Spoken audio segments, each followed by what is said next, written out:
দেৰগাঁৱৰ পাচনিবৰা গাঁও নামঘৰৰ শতবৰ্ষ অনুষ্ঠান আধ্যাত্মিকতাৰে পৰিপূৰ্ণ উৎসৱমুখৰ পৰিৱেশত উৰিল 100খন পতাকা। 1922 চনতে প্ৰতিষ্ঠা লাভ কৰা দেৰগাঁৱৰ পাচনিবৰা গাঁৱৰ নামঘৰৰ 100 বছৰ অতিক্ৰম কৰা উপলক্ষে তিনিদিনীয়া কাৰ্যসূচীৰে আৰম্ভ হৈছে নামঘৰৰ শতবৰ্ষ অনুষ্ঠান।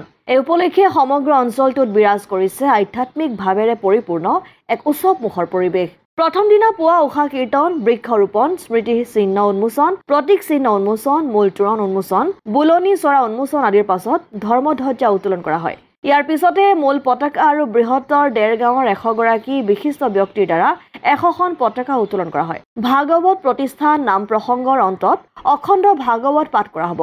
ভাগৱত পাঠৰ অন্তত ভাগৱত ভ্ৰমণ, স্মৃতি গ্ৰন্থ উন্মোচন, দিহানাম প্ৰতিযোগিতা, সাংস্কৃতিক কাৰ্যসূচী ৰচনা, চিত্ৰাংকন, ভাওনা প্ৰদৰ্শন আদি কাৰ্যসূচী ৰূপায়ণ কৰা হ'ব। দেৰগাঁৱৰ পৰা ইন্দুভূষণ মহন্তৰ ৰিপৰ্ট, অসম আদিত্য।